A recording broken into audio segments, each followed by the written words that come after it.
안녕하십니까. 오늘은 2020년 8월 30일 주일 오전 아침입니다.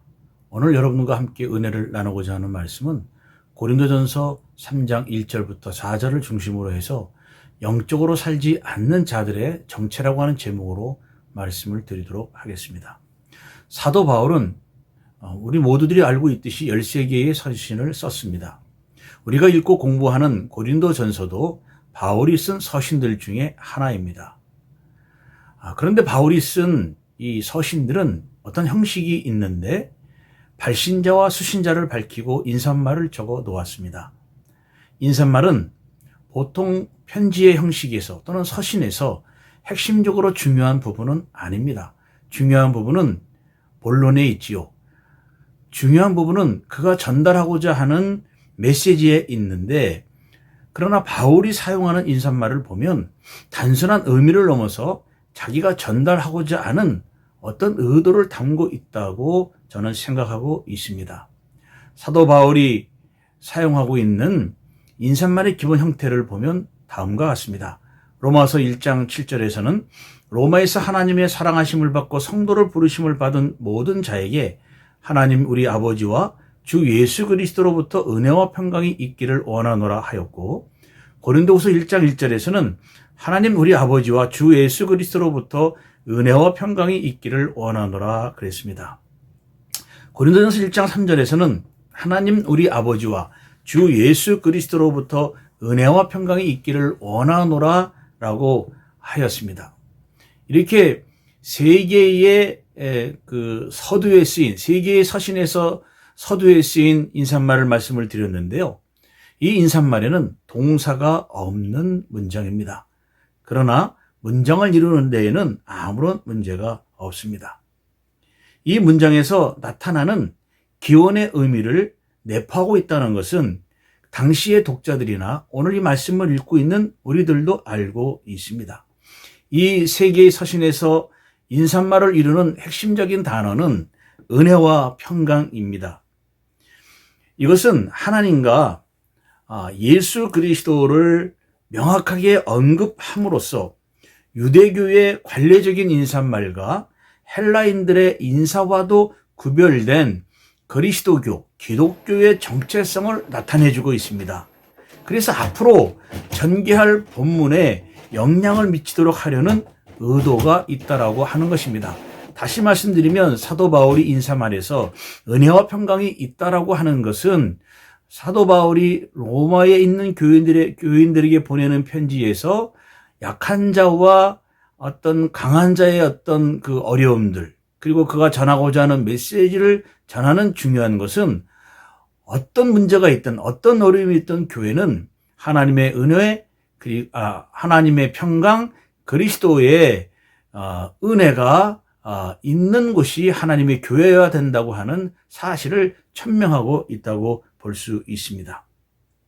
바울은 이런 인사말에 이어서 성도의 정체성이 무엇인지를 분명하게 말하고 있는데요. 그것은 평강과 은혜를 주시는 그리스도 안에서 거룩하여진 자들을 성도라고 부르고 있습니다. 즉 그들은 예수를 그리스도로 고백할 뿐만 아니라 그 은혜를 주시는, 평강을 주시는 그리스도 안에서 거룩한 자들이 성도인데, 1장 30절에서 예수로 말미암아 의로워지고 거룩하게 되었고 구속함을 받은 자들이 성도라고 하는 사실입니다. 성도의 정의는 기적을 추구하는 유대인들의 표적 신앙과 지혜를 최고의 가치로 여기는 헬라 철학이 아니라 십자가에 달린 예수를 그리스도로 고백하고 믿고 받아들인 사람을 성도라고 하는 것이죠. 그런 사람들은 누구나 다 그 증표로 세례를 받았습니다.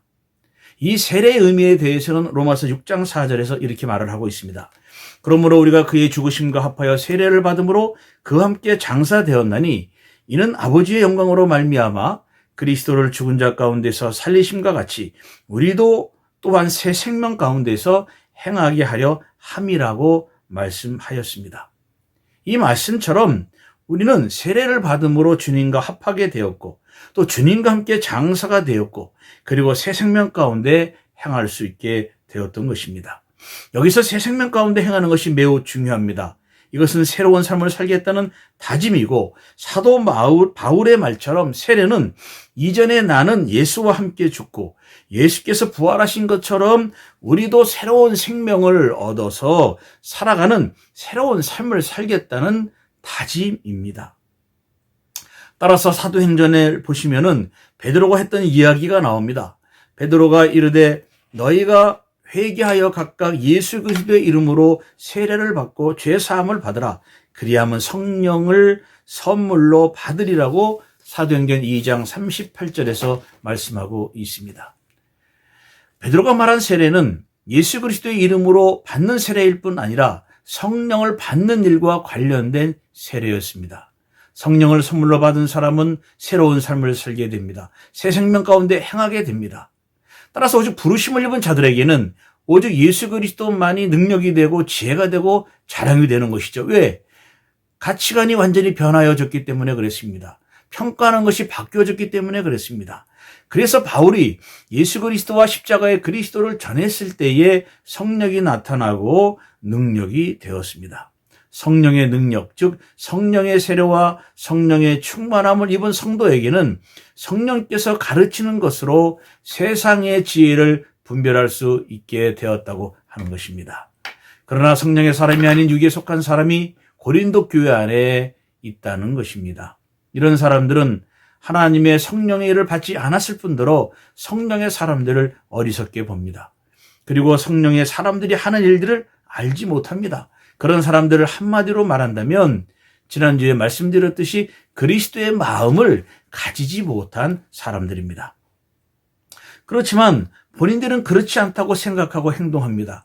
그런 사람들은 마음속으로 자기의 생각을 확신하고 그 확신은 믿음으로 이어져 자신들이 고린도 도시에서 이루어 놓은 삶의 성과들을 자랑하며 그것을 교회에 이끌어 들어와서 교회를 이제 좌지우지하려고 한다는 그런 자신감에 차 있는 사람들이고 자랑하는 사람들입니다. 따라서 오늘 본문에서 말하려고 하는 것은 인간이 영으로 이루어졌느냐 육으로 이루어졌느냐라고 하는 인간의 구성의 모습을 말씀하려고 하는 것이 아니라 인간이 살아가는 방식에 대한 차이를 구별하는 문제가 있다는 것이죠. 즉 본문에 의하면 모든 인간이 영과 육신으로 이루어진 것은 똑같은데 어떤 사람은 영적인 방식으로 살아가고 또 어떤 사람은 육적인 방식으로 살아간다는 것입니다. 성도들은 사도 바울이 주는 축복의 인사말에 따라 우리 주 예수 그리스도의 은혜와 평강을 받아 공동체와 이웃 그리고 세상에 전해 주어야 할 사명이 있습니다. 자신과 공동체 그리고 세상을 향한 인식, 이 월드뷰라고 하는데요. 세상을 향한 인식의 근원은 성령의 인식론이고 성부, 성자, 성령의 삼위일체 하나님의 관계 속에서 완전한 사랑과 그들의 사랑이 완전한 사랑이라고 하는 것이죠. 그리고 흘러넘치는 기쁨으로 이루어졌듯이 사도 바울은 삼위일체 하나님의 사랑이 공동체에도 가장 근원이 되기를 바라는 마음에서 서신을 쓰고 있다고 볼 수 있습니다. 그런데 안타깝게도 지금 고린도 교회는 그렇게 하지 못하고 분열과 찢어짐의 위기에 처해 있음을 말씀해 주고 있습니다. 바울은 이것을 성령의 인식에서 비롯된 것이 아니라고 합니다. 바울은 그런 사람들을 육신에 속한 자라고 하며 영적이지 않은 자라고 말하고 있습니다. 공동체를 해치고 분열을 일삼는 사람들을 영적으로 성숙하지 못한 자라고 말하고 있습니다.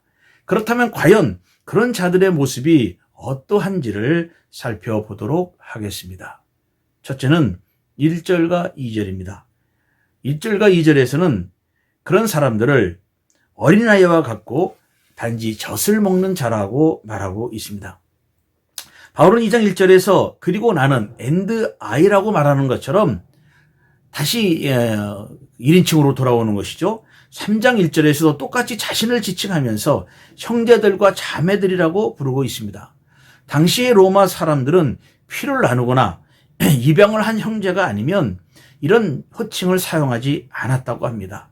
바울이 나와 형제들과 자매들을 이라고 하는 용어를 사용하고 있는 것은 공동체를 가족으로 여겼고, 그리고 가족 가운데에서 잃지 못하는 것들을, 즉 동의를 함께 하고 있지 못하는 것들을 조율하려는 가장의 역할을 염두에 두고 그리고 나는 형제들이라고 부르면서 3장 1절을 시작하고 있는 것입니다.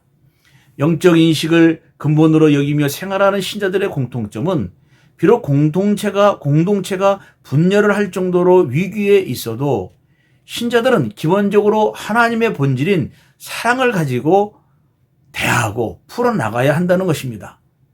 사랑은 무엇입니까? 사랑은 자기 몸을 죽음으로 하나님의 말씀에 순종한 그리스도의 마음과 태도입니다. 하나님은 내어주심에 우리를 위해 하나밖에 없는 독생자 예수를 내어주심의 사랑이고, 그리스도는 피하고 싶은 십자가의 잔이었지만 하나님의 뜻이었기에 완전히 순종하셨던 순종의 사랑을 나타내 준 것입니다. 그래서 바울은 고린도 교회 성도들이 이런 모습이기를 바라는 마음에서 고린도전서 1장의 인사말에서부터 성도들을 축복하고 강력하게 호소를 하고 설득과 선포를 하면서 문제를 일으키는 지도자와 성도들이 성령의 사람들이 되기를 원했습니다. 그렇지만 지도자와 성도들은 그렇지 못했습니다. 그래서 바울은 그들을 여러분에게 영적인 사람을 대할 때와 같이 말할 수가 없어서 육적인 사람, 곧 교인으로서는 어린아이를 대하듯이 말할 수밖에 없었습니다. 라고 고린도 교회의 성도들을 표현하고 있습니다.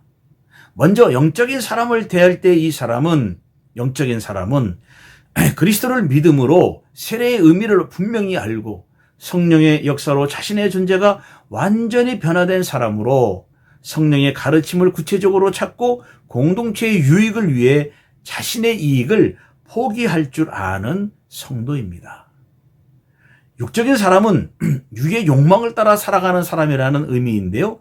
여기서 육적이다라고 하는 것은 헬라어로 사르크티노스인데 보통 육체, 살, 몸의 형용사, 사르크스의 형용사로 육에 속한이라는 뜻을 가지고 있습니다. 이 세상의 지혜를 따르는 것처럼 세상적인 방식으로 사는 자를 말하는 사람들이지요. 즉 마음과 삶의 방향이 세상을 향해 있다는 뜻입니다. 육적인 사람을 어린아이를 대하듯이 한다는 것은 그들이 가진 마음과 행동이 성숙하지 못한 어린아이와 같다는 뜻입니다. 고린도 교회의 성도들은 예수를 믿는 것으로 보이지만 사실은 어린아이들의 특징이라고 말할 수 있는 것인 사소한 것으로도 서로 시기하고 질투하고 서로 뒤에서 수군수군하고 뒷말하고 서로 패거리 짓을 하는 그런 모습이죠. 무엇보다 어린아이들은 전체적으로 사고하지 못하고 부분적으로 사고하고 때로는 충동적으로 행동하는 것이 어린아이들의 모습인데, 즉 자기 자신만의 세상을 그리고 자기의 작은 세상에 갇혀있는 폐쇄성이 있는 그런 모습이 어린아이의 특징이라고 말할 수 있습니다.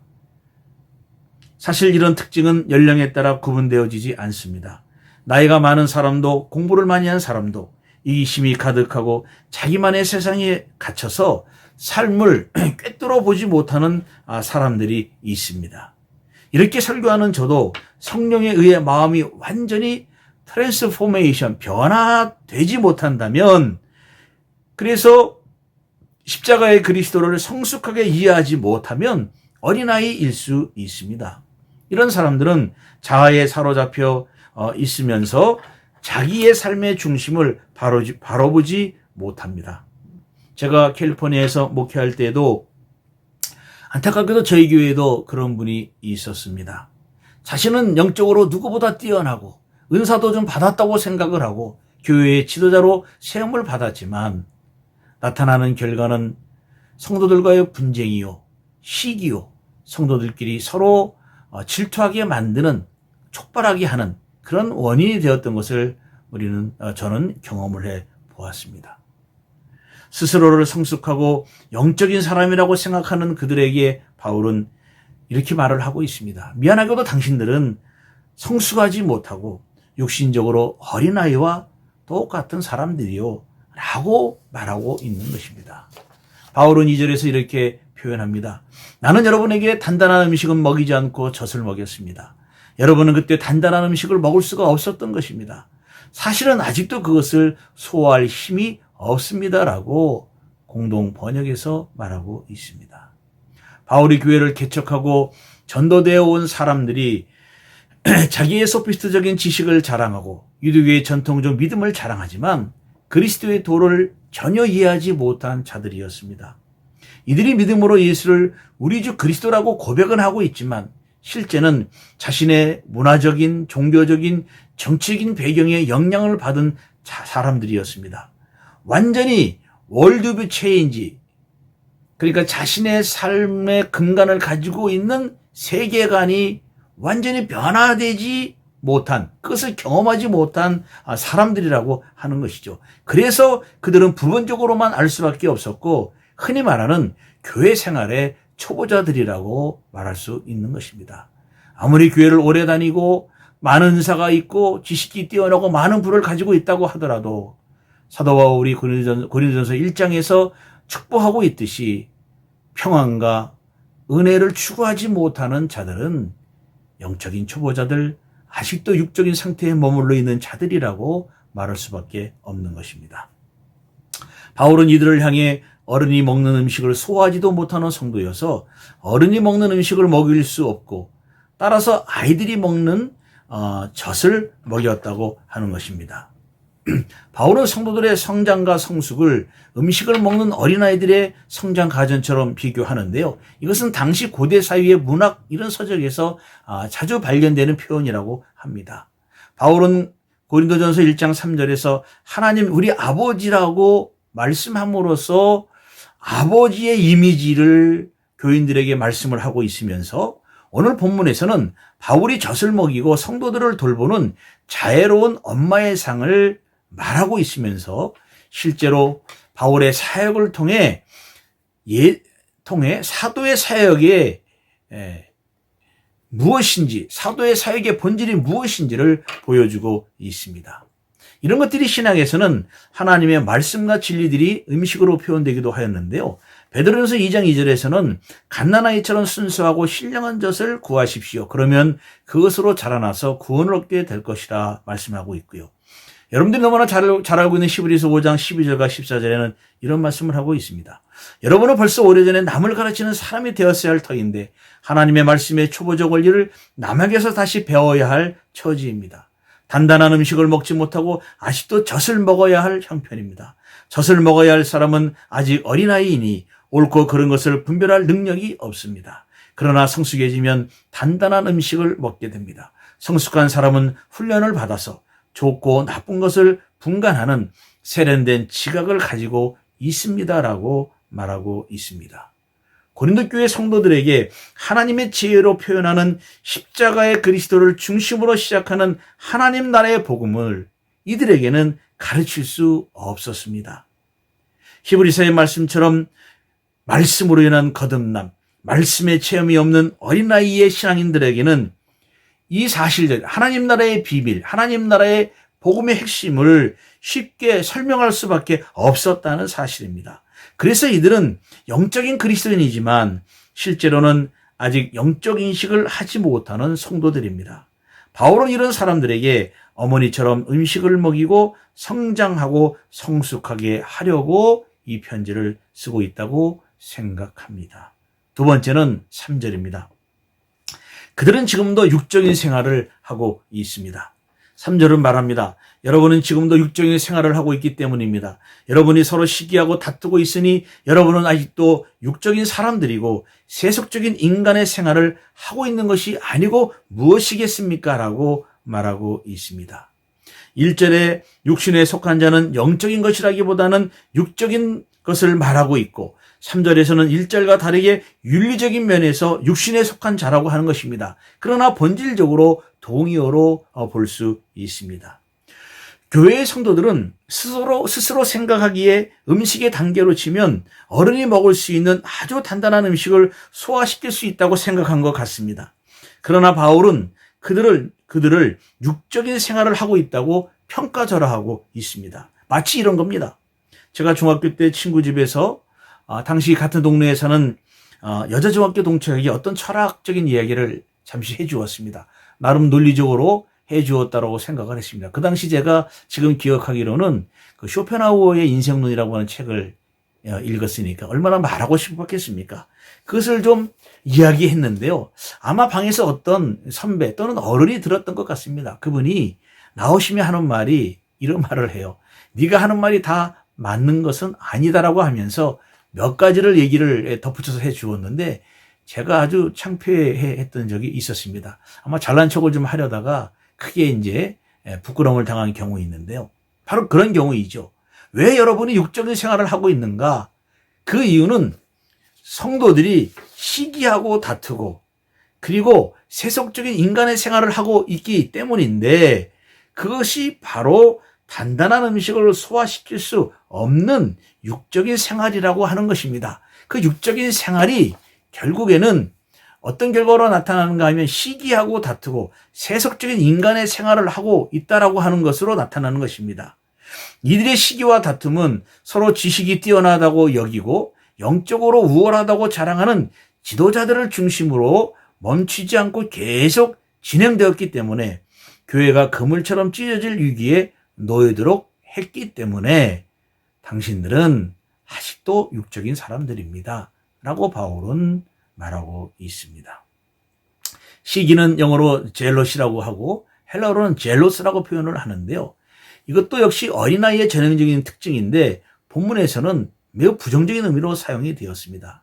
즉 시기는 무엇인가를 얻으려고 다투고 싸우는 것입니다. 이것이 갈라디아 5장 13절부터 26절에 나오고 있는데요.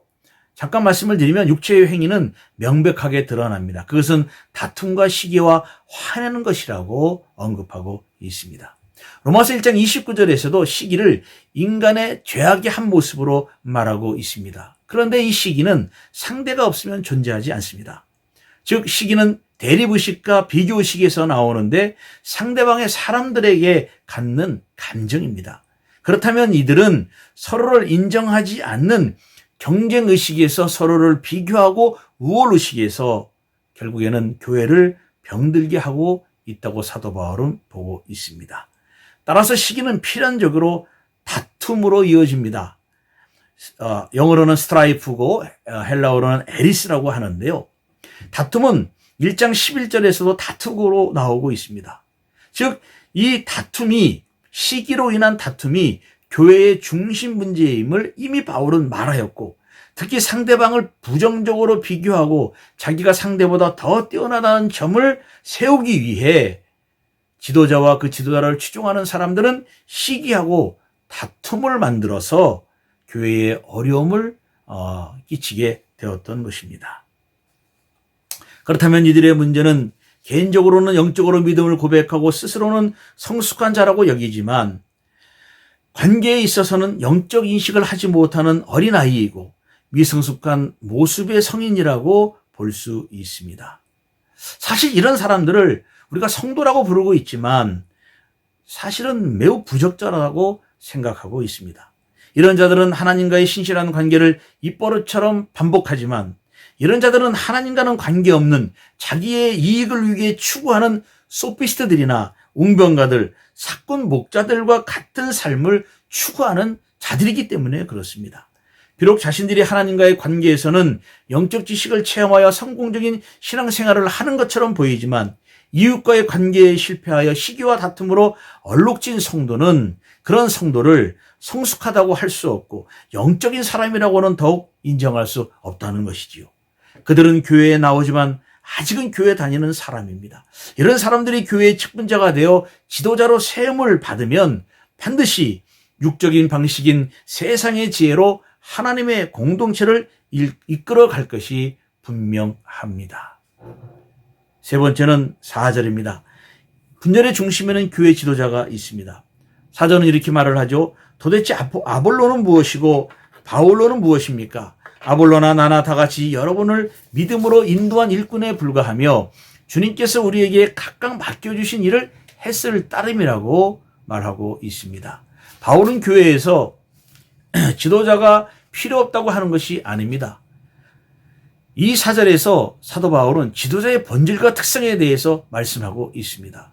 사절에서 바울과 아볼로 두 사람을 언급하는 것으로 보아서 앞에서 말씀하였듯이 고린도 교회의 실제적인 분파적 양상은 바울, 아볼로, 게바, 그리스도파가 아니라 어쩌면 두 개의 분파임을 생각해 볼 수 있습니다.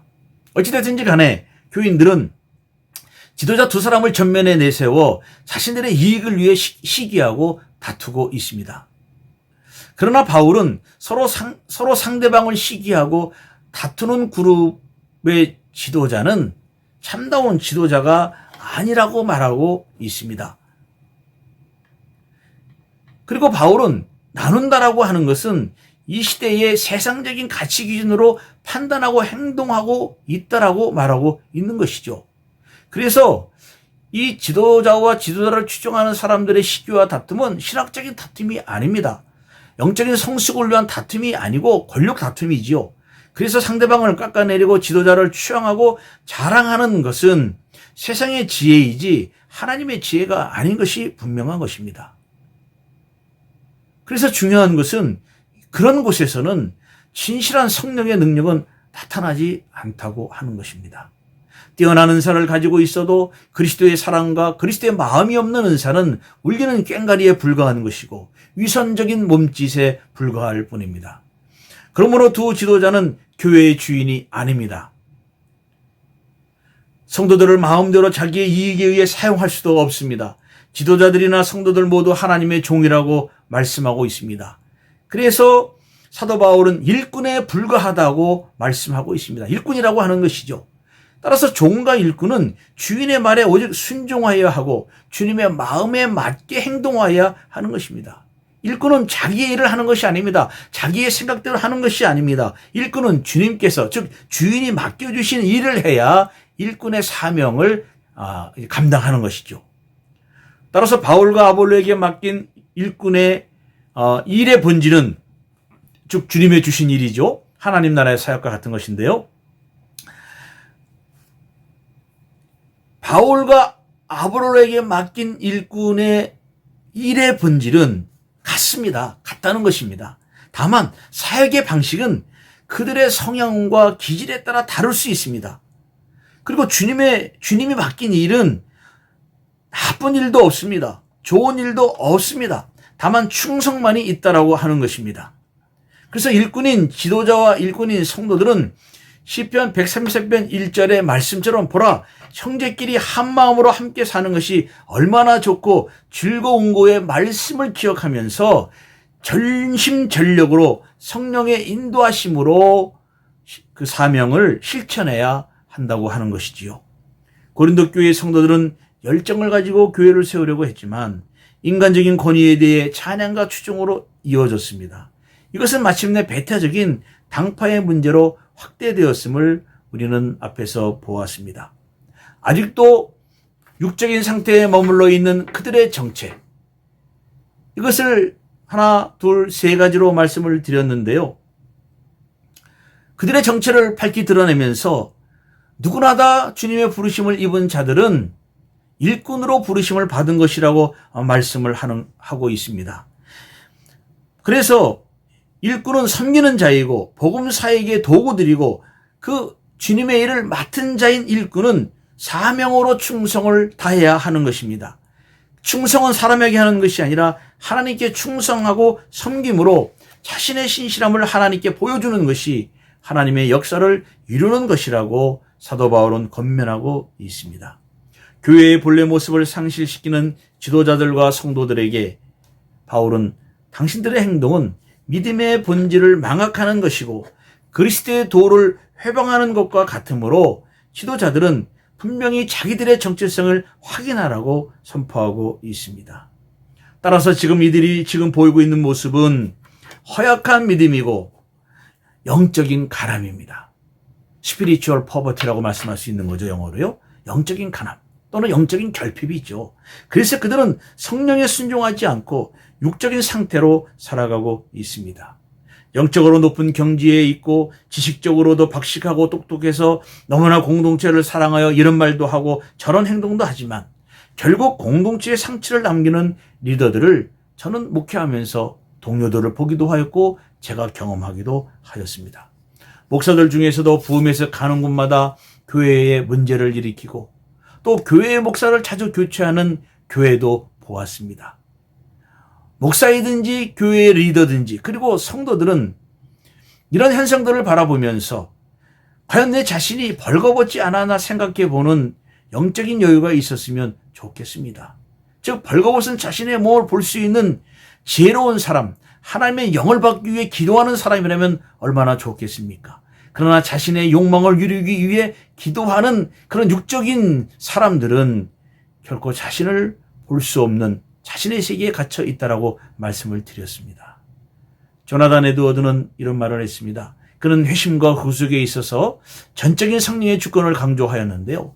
사람이 회심 때에 영혼은 새로운 본성으로 변하고 영적인 원리와 하늘에 대한 감각을 소유하게 된다고 하였습니다. 즉 인간의 본성이 변화되어 거룩하게 되는 것이 회심이라고 하였습니다. 그렇다면 고린도 교회에서 분쟁과 다툼의 문제를 일으키는 자들은 자신들은 대단한 영적 소유자라고 여기지만 사실은 어린아이 수준에 있는 자들이고 성령의 역사로 변화되었다고 하지만 아직은 육신에 의해 더 지배당하는 자들이라고 판단하고 분별할 수 있습니다. 우리는 이 말씀을 들으면서 내가 교회 다툼의 일부 역할을 하지 않았는지 반성하며 기도해야 합니다. 이 말씀을 듣는 우리 교회와 성도들은 주님의 평강과 은혜를 전파하고 겸손히 주님의 사랑을 증거하는 자들이 되시기를 주님의 이름으로 축복합니다. 성도 여러분, 공동체로서의 교회는 자연인의 모임과 사귐을 목적으로 해서 모인 단체가 아닙니다. 그리스도께 부름받은 사람들의 사귐입니다. 성도들과의 사귐은 그리스도의 마음이 중심이 되어 교제가 이루어져야 합니다. 그렇지 않으면 인간의 육적 욕망이 슬며시 숨어 들어와 영적인 힘을 빼앗거나 무시하게 해서 교회의 기반을 무너뜨리게 합니다. 우리 교회는 저부터 영혼의 변화와 영적 결핍에서 벗어나야 하겠습니다. 우리가 다시 모여 예배하면 뜨겁고 온 마음을 향한 찬양으로 그리고 기도와 말씀으로 메마르고 냉랭했던 마음이 변화되어 하나님을 향한 영적 믿음의 불꽃이 튀는 사람으로 변화되었으면 좋겠습니다. 하나님을 더욱 섬기려고 하는 마음으로 각성하여 교우들과 이웃과 세상을 섬기는 겸손한 성도들이 되시기를 주님의 이름으로 축복합니다. 기도하겠습니다. 하나님 아버지 감사합니다. 육적인 사람들의 정체를 사도 바울은 드러내면서 이 세상의 지혜를 쫓는 자들이요 젖을 먹는 자들이고 그리고 시기와 다툼으로 하나님의 교회를 어지럽게 만드는 자들이라고 말하고 있습니다. 사랑하는 주의 종들을 주께서 축복해 주시면서 맡겨주신 사명은 일꾼의 사명을 맡겨주셨지 않습니까? 지금 함께 모여 예배하지 못하지만 각자의 처소에서 일터에서 일하면서 주님의 은혜를 간구하는 주의 종들을 축복하시고 능력을 주시고 겸손히 세상을 섬기는 주의 종들 되게 하여 주셔서 이웃의 어려운 자들을 돌보며 도와주며 또 사랑하는 교회를 위해서 기도하는 주의 종들이 될 수 있도록 성령의 사람으로 살아가도록 주님 축복하시고 안수하여 주시옵소서. 예수님의 이름으로 기도하옵나이다. 아멘.